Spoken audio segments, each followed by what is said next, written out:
Now, for quite some time, I've had a few of you guys ask me what happened to the Nissan 1400, and I've had a few comments like this and like this. And today I'm going to clarify what exactly, stupid bird, always when you're busy. Anyway, today I will clarify to you guys what has been up with the Nissan 1400 and also tell you the future plans with the Bakkie. I don't want to give away too much in regards to what has happened with the Bakkie, but there are a few things that have happened to the 1400. As I explained in one of the comments to one of the guys, I've actually been borrowing this Bakkie to one of my friends who's in need of transport. He has a small business as well and doesn't have transport, so I've been borrowing the Bakkie to him for the past, let's say, 5 or 6 months to get started until he's able to afford his own transport for his business. Since I have the Ford Figo, I'm able to use that, and then on occasions when I do need the 1400 for my business, I get it back from him, as I am currently doing, which has also enabled me to make this video for you guys. I just want to go through everything quickly that has been done to the 1400 in its absence.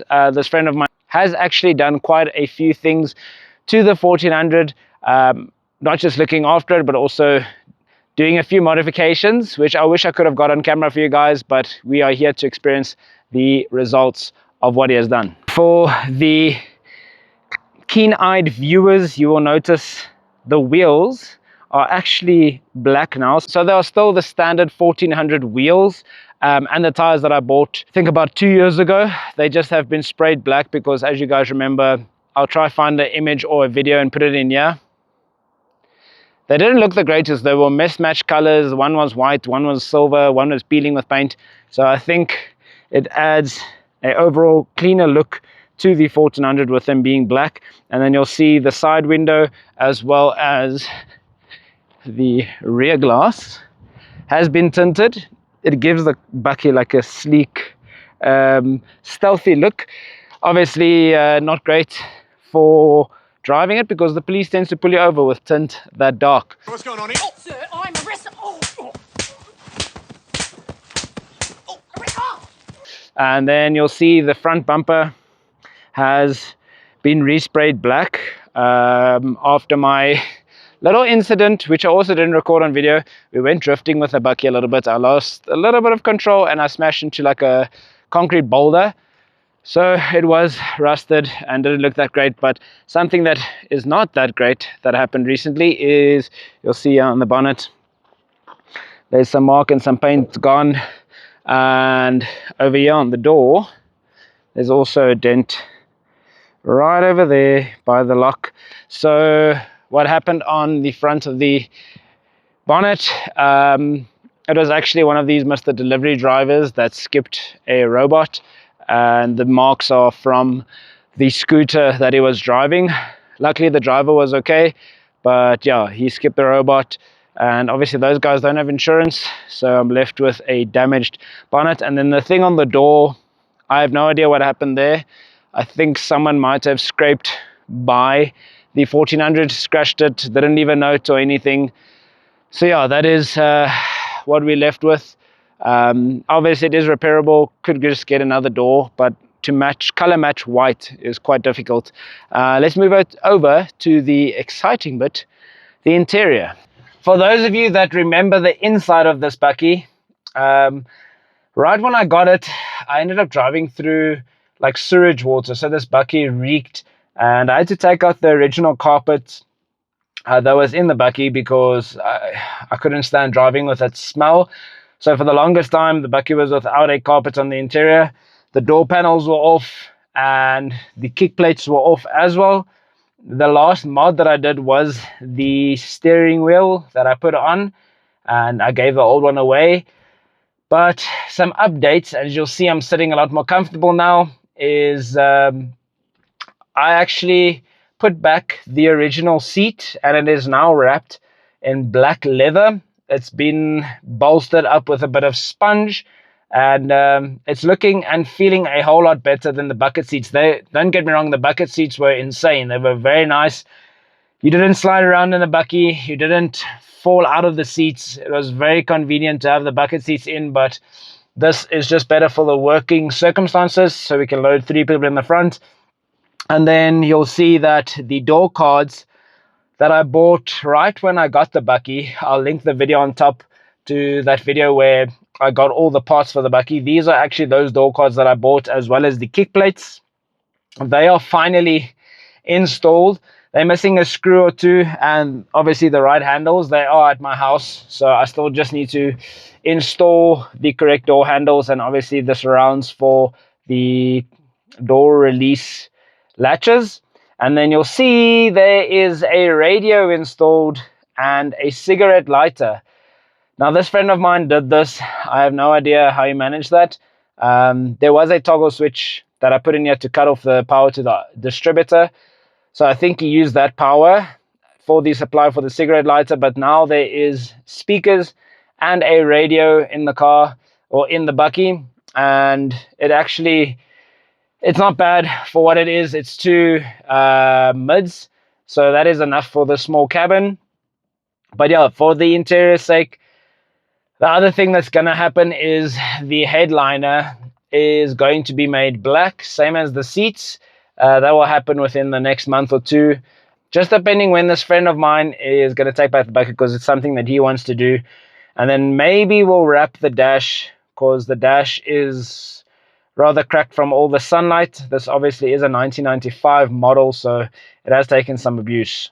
Let's move over to further exterior / engine things. Getting to the engine side of things, I have not done any performance or power upgrades. Something that was done, there are new spark plug or coil wires which have been installed, and then obviously the power cable for the radio, as well as another resistor. I need to get the right word for that, but there's another resistor in to help the Bakkie run smoothly. But things have just been tidied up.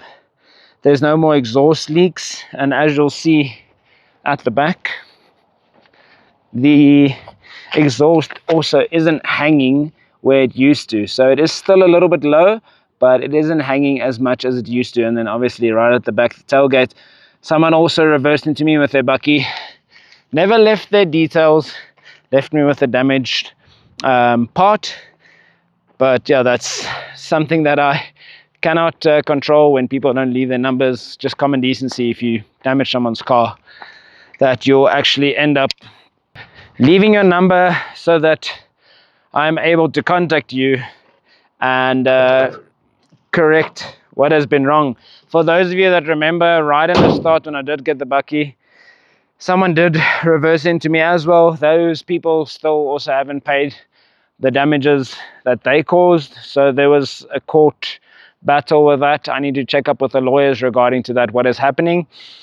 But guys, that is just a little summary of where the 1400 has been, why I haven't been making videos on it, and why it's been so scarce. And to get to the more sad news about the 1400, this friend of mine that has been using the Bakkie is planning on and sort of gathering the funds to buy the 1400.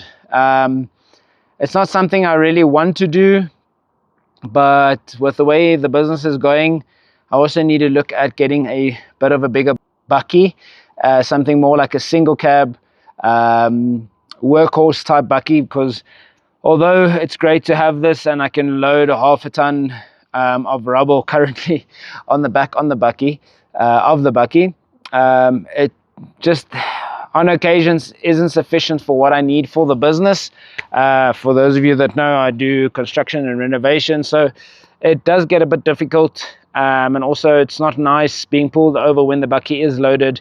The police tend to love it to pull me over when it's loaded. So unfortunately the 1400 is going to be sold to this friend of mine, which is going to be a blessing to him, obviously, since he uses it for his work as well. And then on a side note, the bucket seats that I had installed in the Bakkie, They are actually up for sale. I'm going to sell them for $1,800 for the set. They do still have the custom seat brackets that I made for them to be able to fit into the 1400. So if you are interested, leave a comment down below or contact me via the link in the description, on Instagram or on email if you're interested in purchasing them.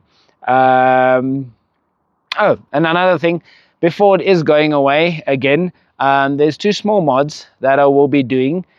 So stay tuned for the next video, because I will be doing those 2 installs for the things that I got. It's something I actually got for the Bakkie like almost a year ago. I just haven't had the time to install it, so stay tuned for that. But thank you guys for watching. Thank you for commenting and asking and showing interest regarding the Nissan 1400 content. It's definitely something I would like to get in future again, depending on how business goes. So although this one might be departing, my hopes is to get another one on the channel. And then regarding the Audi, for those of you that saw the reel, there is something happening with that. There will be a full video on that. I can't speak too much about it, but there is progress happening with the Audi, so that should be on the channel a bit more frequently or regularly going forward.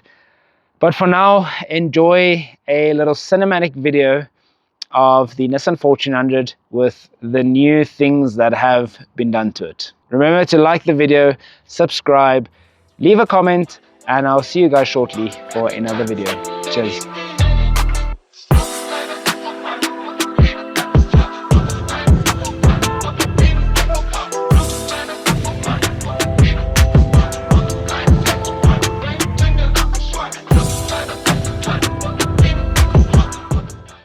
Obviously, you guys know I can't leave you guys on a 1400 video and not do a burnout or a donut of some sort. So for those that stayed until the end, here's your 1400 burnout.